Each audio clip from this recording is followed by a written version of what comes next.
Este tema del padre McLean y José Martí haría falta una investigación profundísima sobre McLean que yo no tuve que hacer, porque uno de mis directores de tesis en Georgetown University, el gran Emmett Kerran, que fue de los grandes, diríamos, de las grandes figuras de la Asociación de Historiadores Católicos de los Estados Unidos, su tesis doctoral fue sobre el obispo que condenó a McLean, el famoso obispo Corrigan, que va a salir en esta charla. O sea que yo tuve acceso a toda la investigación de años de este hombre sobre Corrigan. Y le digo que disfruté mucho esta investigación y que aprendí mucho. Un encuentro que rompió prejuicios, porque no es ningún secreto que Martí había tenido una experiencia muy negativa del clero católico, de los obispos católicos, de la Santa Sede, y se puede decir que él era anticlerical. Yo creo que también no era anticlerical por ser masón, sino yo diría que era, por ser revolucionario, fue masón. La masonería ayudó mucho a muchas conspiraciones en Cuba. Y en La Habana nada más había muchísimas logias masónicas, aunque yo creo que se ha visto que él estaba afiliado a la masonería en Madrid. Pero ese es un tema que escapa a nuestra charla de hoy. Dice Martí, escribiendo en el diario La Nación de Buenos Aires: nada de lo que sucede hoy en Estados Unidos es comparable en trascendencia e interés a la lucha empeñada entre las autoridades de la Iglesia Católica y el pueblo católico de Nueva York. Allá Martí está separando los campos porque McLean tenía mucho apoyo popular como sacerdote. Vamos a ir presentando esta figura. McLean había nacido en 1837, era un hombre muy inteligente. Lo mandaron a estudiar a Roma, cosa que se hacía con algunas personas más preparadas, de más promesa. Y luego vino a estudiar, a terminar sus estudios a los Estados Unidos. McLean era doctor en filosofía y letras, una persona muy entendida. Ordenado sacerdote en 1860, va a trabajar como asistente de un padre diocesano, Thomas Farrell, que le cambió la vida. Farrell era de esos sacerdotes católicos que antes de que empezara la guerra civil tenía años cayendo en la cuenta de que la esclavitud era un crimen y de que eso no podía durar, que era algo que un católico no podía aceptar. Él llegó a tener una pequeña fortuna y en su testamento dejó un dinero en bonos, creo que era de Alabama, ya saldrá aquí en la presentación, para que se hiciera una obra en bien de los negros. Mi motivo principal al hacer este donativo es reparar en alguna manera todo el daño que los Estados Unidos han perpetrado contra los negros. Estoy convencido de que los católicos han vergonzosamente descuidado sus deberes para con los negros. Es mi deseo ejercer alguna reparación por este daño y negligencia. Espero que Dios aparte su castigo de estos Estados Unidos tan queridos por mí y de la iglesia que tanto amo, dice él. Y yo empodero y mando a los ejecutores de mi testamento que si a los 3 años de mi muerte ni el obispo ni los sacerdotes de New York han dado paso alguno hacia la compra y erección de un templo para los negros, eso era lo que él quería hacer, que esos $5,000, que eran en aquella época muchísimo dinero, tenían bonos del estado de Alabama, que se lo entregan en un asilo, ¿no? O casa para niños de gente de color, que tenía su sitio. Thomas Farrell. McLean, en 1866, es nombrado párroco de San Esteban, una de las parroquias más populosas de Nueva York. McLean palpa la pobreza y empieza, como este es un hombre que tenía formación teológica, él dice: ¿cuál es la ley de Dios para el sustento de su familia aquí en la tierra? Casi el evangelio el domingo que viene, ¿no? ¿Cuál es el mandamiento principal? La función de la religión y de la fe no es legitimar, sino interpelar, cuestionar a las personas. A mi puerta llega una interminable procesión, dice McLean, de hombres y mujeres y niños pequeños mendigando, no limosna sino trabajo. Empecé a preguntarme, ¿y no habrá un remedio para todo esto? Y comencé a estudiar un poco de economía política. ¿Cuál es la ley de Dios para el sustento de su familia aquí en la tierra? Se pregunta este cura. Él va a descubrir a Henry George, político de la época, que trataba de ser electo en Nueva York, que tenía por supuesto mucha gente en contra. Ahí lo presentan como un vendedor de esos jarabes que vendían en el oeste, que curaba todo, ¿no? Que todavía eso existe, para que ustedes sepan, ¿no? Yo vivo en un país donde venden de todo, ¿no? Óigame, déjeme decirle que alguna de esas cosas funcionan. Yo soy un gran entusiasta del ungüento pochún, ¿no? Yo se lo echo a todo. Y ahí vemos a McLean apoyando a Henry George, como dicen aquí los americanos, con una palabra que me encanta, peddling, ¿no? O sea, ahí tratando de vender el jarabe. Conoce las ideas de Henry George, que quería que hubiera un impuesto sobre la tierra que tienen las personas.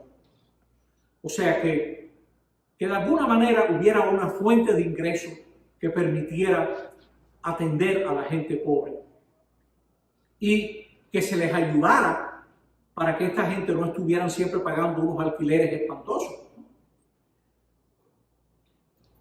Henry George, que era candidato político, no era ni republicano ni demócrata, él era independiente, y muchos obispos norteamericanos y sacerdotes norteamericanos, por muy buenas razones, eran demócratas. Muchos demócratas habían defendido a los inmigrantes que habían sido tan mal vistos, sobre todo los italianos, los irlandeses, ¿no?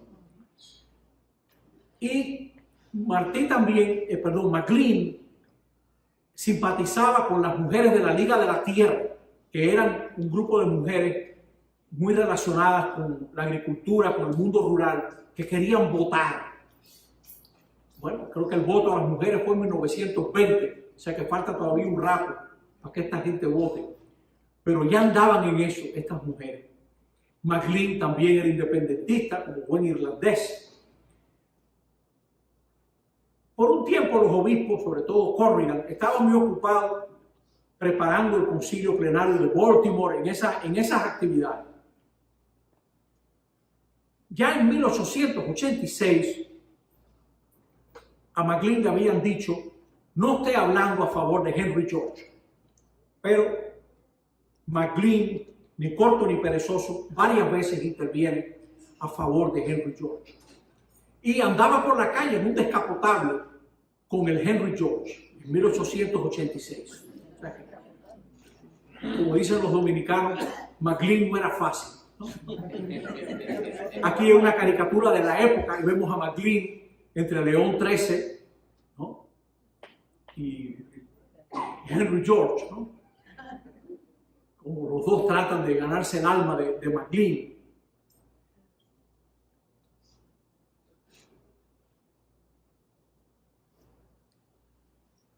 Corrigan, su obispo, que es el obispo que estudió mi amigo, que tiene una tesis doctoral preciosa, le escribe, ¿no?, a McLean para que se corrija, y más tarde lo quita de párroco de San Esteban.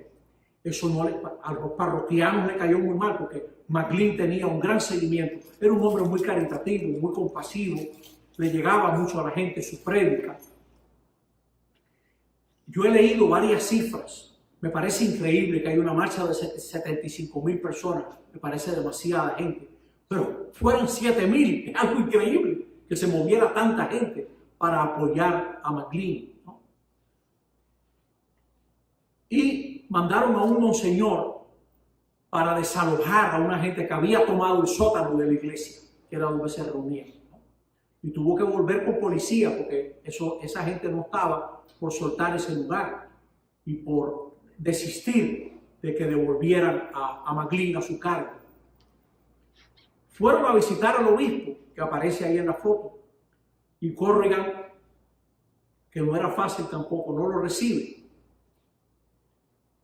Y para que el sustituto pueda celebrar bien su Eucaristía, tiene que haber policías en la iglesia. Y acabaron cerrando la iglesia con candado, la iglesia de San Esteban. Era un pulso, ¿no? El cardenal Simeoni desde Roma instruye a Corrigan, McLean debiera retractarse.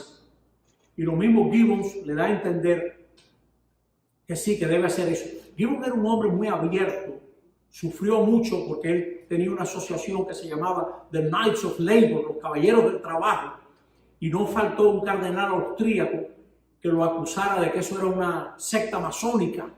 Lo acusaron ante el Papa y después investigaron y se dieron cuenta que no era ninguna secta masónica, que era una idea buenísima, los Caballeros del Trabajo.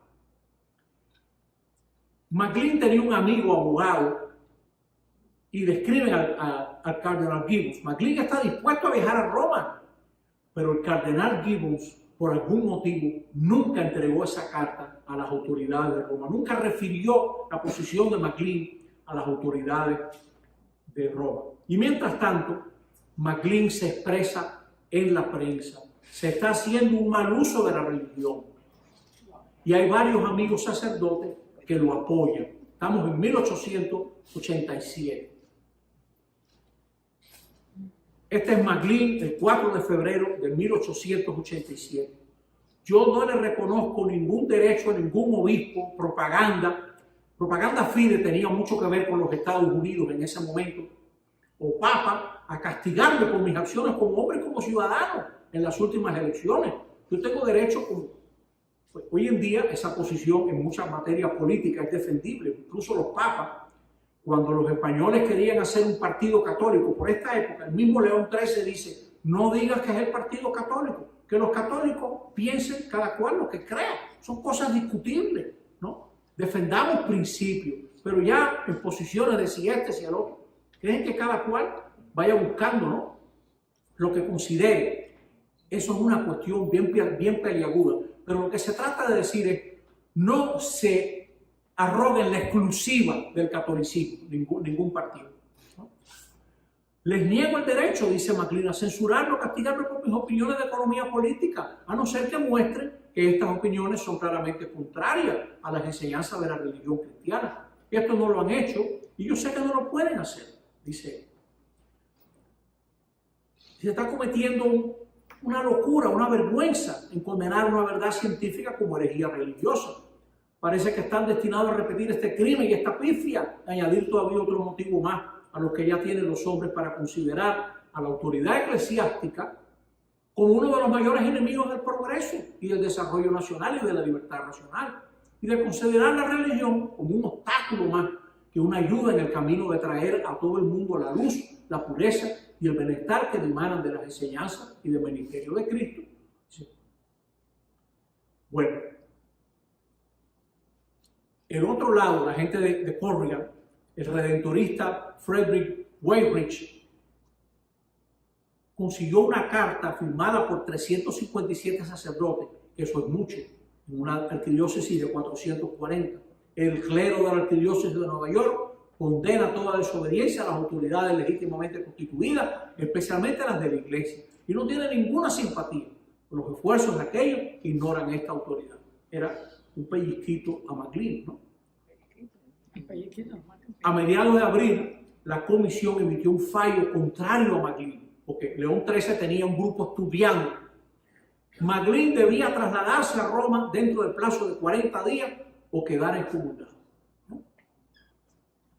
McLean, en junio de ese año. Hay que distinguir entre la iglesia y los meros administradores de aquello que pudiera llamarse, usando una expresión común de la política americana, la maquinaria eclesiástica. No se puede negar que la maquinaria durante miles de años ha perpetuado sus errores, fiascos y ha cometido crímenes. Ella ha sido una fuente fecunda de agnosticismo y creencia y odio positivo contra la iglesia, especialmente en aquellos países denominados católicos. Y nosotros somos del sentir que esta noche estamos del lado de nuestra fe y de nuestros derechos de ciudadanos americanos. Bueno, se esperaba de un momento a otro la pena de excomunión. McLean reafirmaba su posición ante una multitud globalizada, porque este hombre hablaba a grupos grandes de gente que lo apoyaban. Él no podía obedecer al Papa, le decía, por la misma religión que él había aprendido a la sombra del Vaticano. Claro, él estudió en Roma. Un hombre que peca contra su conciencia, peca contra el Espíritu Santo. Y hasta en el caso de que el poder que se sienta en el trono del Vaticano le ordenase a un hombre que violase su conciencia, el obedecer esa orden sería pecar contra el Espíritu Santo. Dice él, no puede ser.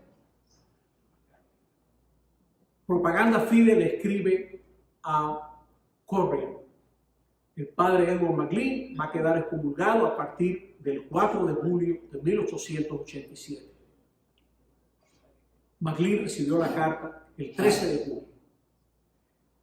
Estemos claros que Roma nunca recibió lo que pensaba McLean porque Gibbon no lo entregó. Gibbon no lo entregó.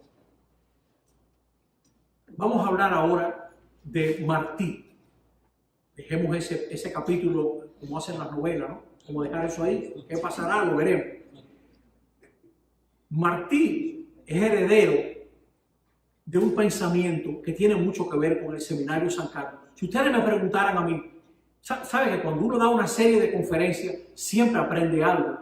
¿Qué es lo que yo he aprendido esta vez, este año? Siempre uno aprende algo. Oigan, ¿qué razón tiene? Yo he oído decir esto mucho en Cuba a obispos, profesores de historia, sacerdotes, laicos. Massa, el Seminario San Carlos de La Habana fue fragua de toda una generación de pensadores y de gente que eso no se ha estudiado bien todavía. Cada vez estoy más convencido de eso. Porque mire, Luis Caballero, sobrino del padre Agustín Caballero, alumno de Félix Varela, ¿no?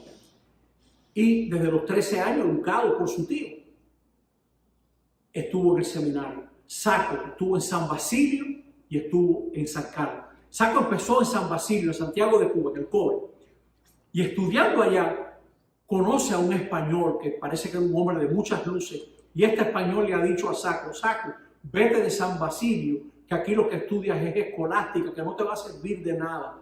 Vete a La Habana, que allá vas a encontrar un sacerdote joven que es sabido, que da unas clases de filosofía extraordinarias. Se llama Félix Varela, búscalo. Lo manda allá a la capital. Bueno, cuando Varela va a España, que lo estudiábamos el otro día, Sacco es el que se queda encargado, ¿no? Eran amigos entrañables, se escribieron toda la vida. Es más, a veces Sacco dice cosas, uno no sabe si es Varela o es Sacco escribiendo, sobre todo sobre la independencia de Cuba. Bueno, Luis Caballero sucede a Sacco en la cátedra. Mendive, a su vez, fue alumno del colegio de Luis Caballero, ¿no? Y ahora se ha sabido que la defensa que leyó, ahora lo he sabido yo, por eso se sabe hace tiempo. Pero no es que siempre se supo. Todo el mundo se preguntaba, ¿cómo es que Sacco tuvo tiempo de escribir eso que le leyó a Miguel Tacón? Tan bien escrito, tan bien pensado. ¿Cómo fue? No fue él que lo escribió, fue su íntimo amigo Luis Caballero, que parecía que no mataba una mosca. Y le escribió tremenda defensa, no fue él que la escribió. Y más tarde, cuando le preguntan, dice: Sacco está en mí y yo en Sacco, dijo Luis Caballero. Cuando Luis Caballero ve a Europa, después que Sacco se va de Cuba, lo primero que hace es buscar a Sacco y reunirse con él. Bueno, pues José Martí fue alumno de Mendive, ¿no? Y una frase de Martí que comenta en sus escritos, cuando estaba por Cayo Hueso, dice: no ubicase en el Cayo sin el retrato de José de la Luz. Qué curioso, ¿no? Parece que muchos cubanos exiliados o que habían vivido en Cuba, la figura, el prócer que tenían era José de la Luz y Caballero, como educador, como persona digna, ¿no? Bueno, lo tenemos en el 1832 dirigiendo el Colegio San Cristóbal, Caraguao, me falta una ahí. Luego el Colegio Salvador, más tarde José Martí, ¿no? Va a decir él mismo que quería como un hijo quiere a su padre, a José de la Luz. Mendive, que estudió en el Seminario San Carlos, más tarde, por supuesto, Mendive de otra generación. Mendive, ya Varela no estaba ahí ni nada de eso, pero se relacionó con ellos, se carteaba con ellos, ¿no? Y a él lo van a culpar de los sucesos del Teatro Villanueva, que estudiábamos la semana pasada, lo condenan a destierro y Martí dirá esto sobre su maestro. Él hace una semblanza sobre Mendívio, que uno se emociona leyéndola. Y se sabe poco de Cuba, quien no sabe cómo peleó él por ella desde su juventud. Escribe Martí, escribirá en 1891. Bueno, Martí va a entrar con problemas porque los voluntarios encuentran una carta de José Martí, Fermín Valdés, a Carlos de Castro, compañero de ellos, que lo han visto pasear delante de la casa de ellos con los voluntarios. Cuando ellos ven a ese compañero suyo en un batallón de voluntarios, le hacen morisqueta, etc. Y los voluntarios se dan cuenta que hay algo raro. Y esa noche registran la casa y encuentran este billete. ¿Has soñado tú alguna vez con la gloria de los apóstatas? ¿Sabe cómo se castigaba en la antigüedad la apostasía? Esperamos que un discípulo del Señor Rafael María de Mendívio no ha de dejar sin contestación esta carta. Le dicen a su compañero. Bueno, eso le valió a Martí condena, ¿no? Condenado a 6 años de prisión. Y sus padres se mueven, sale al exilio, va a estudiar en Zaragoza, etc. Más tarde contrae matrimonio en 1877. Volverá a Cuba, lo van a volver a deportar. Y él va a desarrollar lo que nosotros vamos a estudiar hoy. Ocurre dentro de su actividad periodística en Nueva York. Aunque tiene un viaje a Venezuela, de allá lo bota Guzmán Blanco, del cual hablábamos la semana pasada. Y ya ahora, en 1884, inicia esas labores con Máximo Gómez, pero se separa. Esto no va a llegar a nada en ese momento, porque él no está de acuerdo con los métodos de dirección. Martí era muy obsesionado que Cuba tenía que ser una república donde se respetase la opinión, los poderes, etc., No estaba de acuerdo con que fuera un campamento militar, como le dirá él. Y Máximo Gómez, con la experiencia que tenía de la guerra de los 10 años, no quería ir a una guerra con mandos divididos, porque por eso él pensaba que había fracasado, como tenía razón, en mi humilde opinión, la guerra de los 10 años, entre otras cosas, por las divisiones que había. Bueno, para saber un poco más de Martí, esto es al lado, ¿no? Martí fue cónsul de Uruguay, estando en Nueva York, funda el Partido Revolucionario Cubano en el 1892, tiene una reunión para preparar el alzamiento, se reúne con Máximo Gómez en República Dominicana, en Montecristi, firman el manifiesto, que si usted saca algo de esta charla, ojalá lean el manifiesto de Montecristi y ustedes quedarán asombrados de las preocupaciones de Máximo Gómez y Martí en ese momento. Desembarcan en Playitas el 11 de abril y recibe el cargo de mayor general y cae en Dos Ríos. En mayo 5 es la entrevista de la mejorada de la que hablábamos el otro día, y el 19 cae en Dos Ríos. Y ahora venimos otra vez a nuestro tema. Martí se ocupa del asunto McLean, por lo menos en 3 entregas, en los periódicos La Nación de Buenos Aires y El Liberal de México. Eso está en las obras completas de José Martí. ¿Qué es lo que Martí le critica al catolicismo? Los que comercian con la fe, los que utilizan la fe para ganar influjo social a costa de vender votos, los que abusan de la buena fe de los irlandeses. El clero y sus agentes se ganaban la confianza de la gente sencilla. Estas son una frase de Martí. Se le entraba pidiendo vestido de mujer con un huerfanito en la mano, ¿no? Pero este tipo de religión podía dañar toda la nación, como un pulpo braceando en la sombra. Se le iba viniendo encima el mal catolicismo a la república. Fíjate la distinción, el mal catolicismo. Él da a entender ya que hay un buen catolicismo. Yo creo que ese fue el gran aporte de McLean al pensar de Martí, que no había conocido una prédica, una persona, un catolicismo de esa naturaleza. Lo degradante del catolicismo es el abuso que hacen de su autoridad los jerarcas de la iglesia y la confusión en que mezclan a sabiendas los consejos maliciosos de sus intereses y los mandatos sencillos de la fe. La iglesia mal aconseja al pobre cuando le dice la pobreza es divina. Qué cosa más bella, con un alma fortificada con la resignación. Allá en el cielo se encuentra luego el premio y el descanso. Pareciera estar leyendo a Marx, ¿no? Y aquí donde cada mañana, dice, como se avienta el trigo, se avienta el sol, la vida pública, donde todo se inquiere y se comenta, donde lo descarnado y ansioso de la existencia habitúa al hombre a la realidad brutal. Aquí entre esta gente sanguínea y musculosa, hecha a la verdad y al puñetazo. No habían de verse esos comercios, esas traiciones del voto católico a los políticos, esas ventas, esas ligas de los ricos, de todas las sectas, esa osadía de hablar de la pobreza de Jesús y vivir de faisán con vino de oro, con pompa de palacio, deslizando la púrpura suave entre altas damas que gusten de los clérigos brandidos. La fuerte se miró a primera.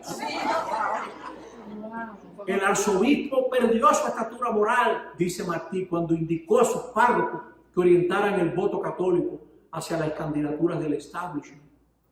Y hablando del Papa, porque se cree que el Papa está al tanto de todo y que descomulgó a McLean. De hecho, así fue.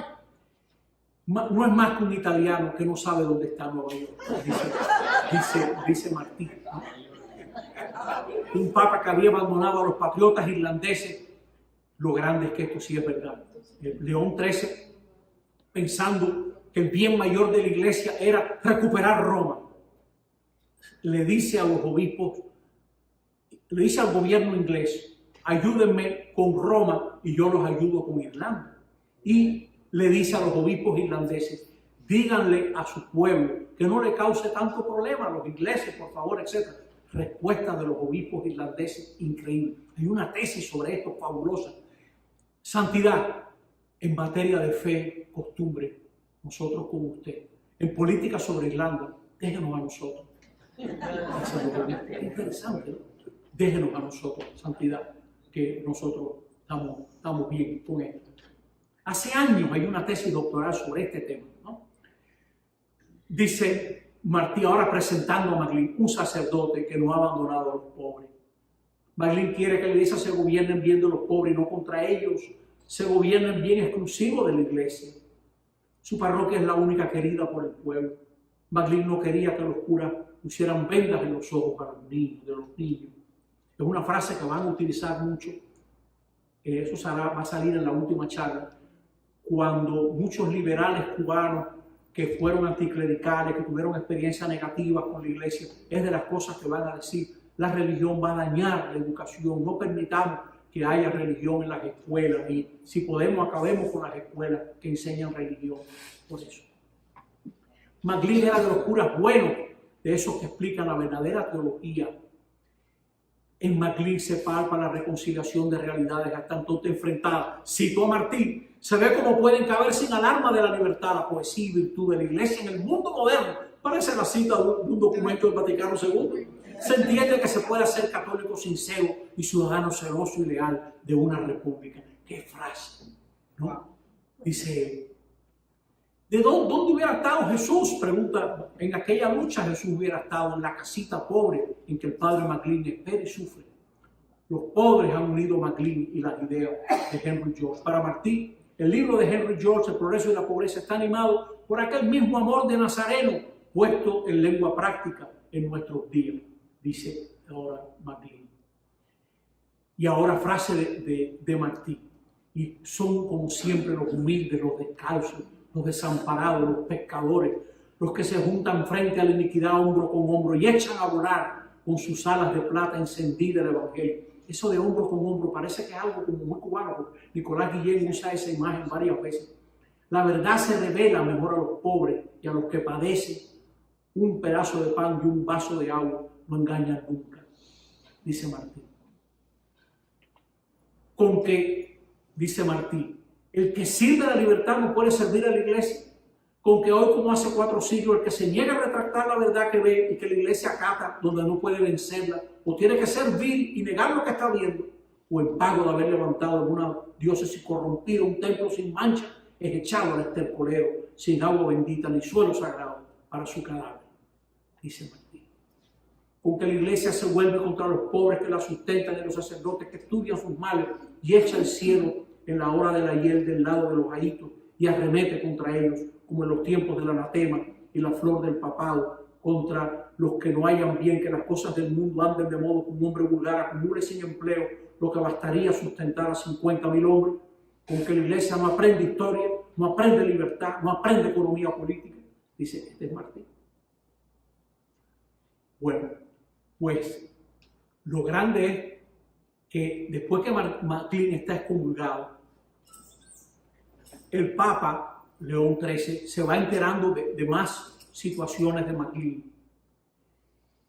El obispo Corrigan, que también había algo, y esto es una opinión mía personal, había algo personal también ahí, ¿no? Lamentablemente.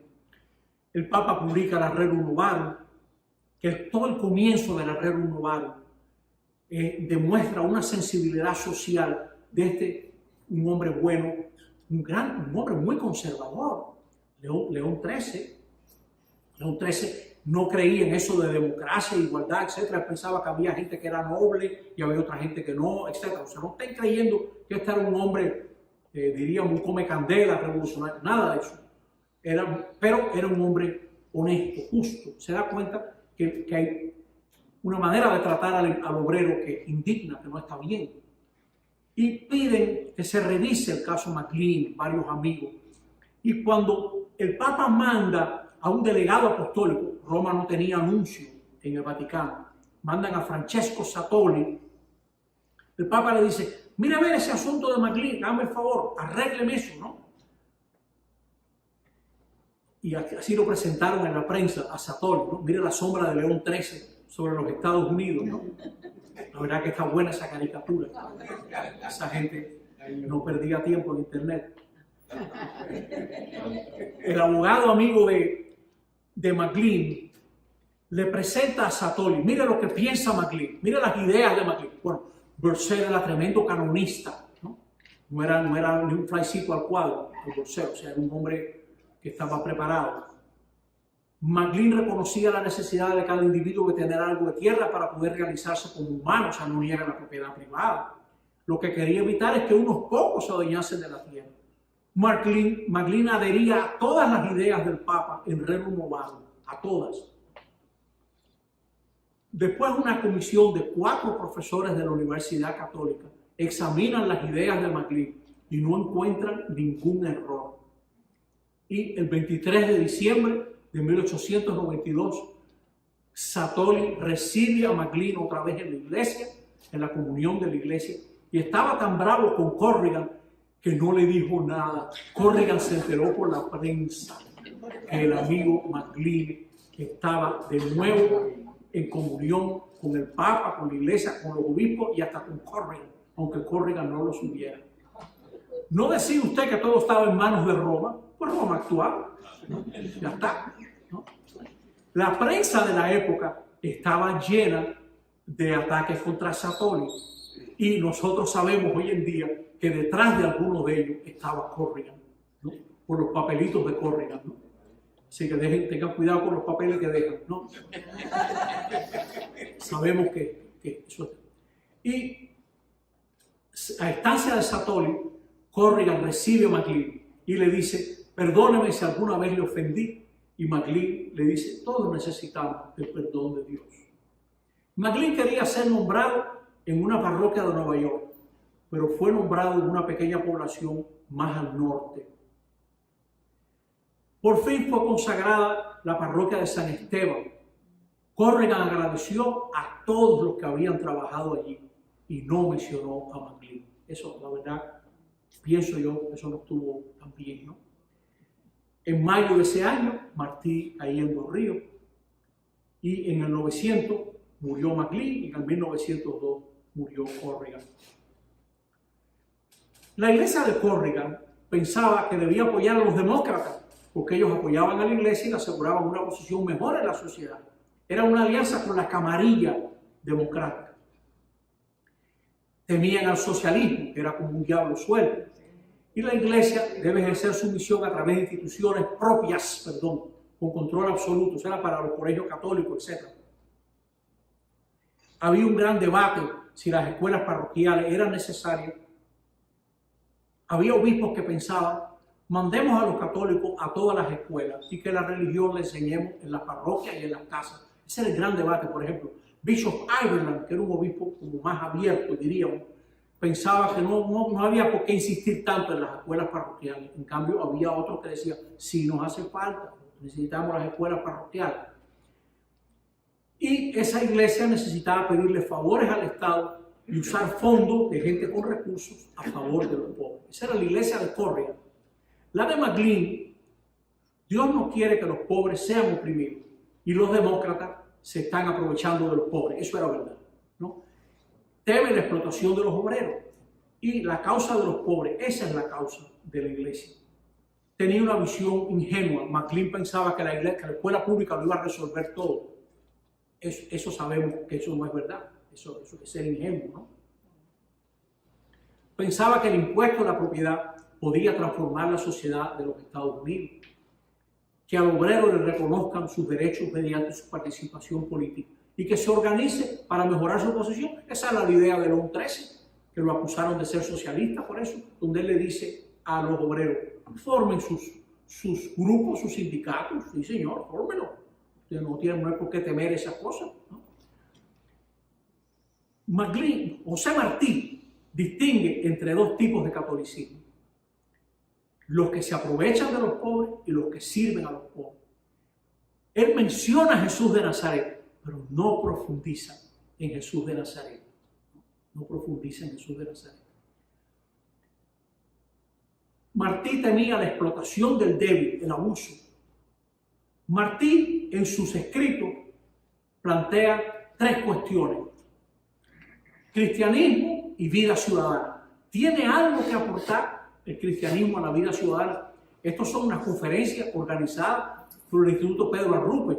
Yo creo que este es uno de los grandes temas del instituto. O sea, ¿qué dicen cuál es el magisterio de los papas sobre nuestra sociedad? ¿Qué dicen los pensadores nuestros cristianos o cualquiera sobre la sociedad en la que vivimos? ¿Y qué luz nos puede aportar para los grandes problemas que nosotros enfrentamos? ¿De qué lado se habría colocado Jesús de Nazaret? ¿Cuáles son los criterios de veracidad para actuar según el Evangelio en cualquier circunstancia? ¿Cuáles son los criterios? Fíjense, no sé si es mucho decir, Varela en las cartas Elpidio, como saben, solamente publicó dos de las cartas, ya está preocupado con lo mal que se está presentando la fe, cómo hay gente interesada en presentar la fe como algo que apoya la monarquía, ¿no? Y eso a la larga va a fomentar un rechazo de la fe de todos los que no están de acuerdo con la monarquía. También le tiene miedo a la superstición, andar creyendo cosas que no están fundamentadas, un uso mágico de la fe. Y también tenía mucho miedo del fanatismo, de gente que se cree que ya ha visto a Dios y como Dios le dice lo que tiene que hacer, pues hacen y deshacen, ¿no? Como hay tantos ejemplos de ese tipo de actitud, ¿no? No importa que McLean sea cura y sirva a la religión, eso Martí, eso es lo que le rompe el esquema a Martí. Está cerca de los pobres. El catolicismo de McLean obligó a José Martí a romper sus prejuicios y respetar. El Evangelio podía volar en frase de Martí con alas nuevas. Muchas gracias.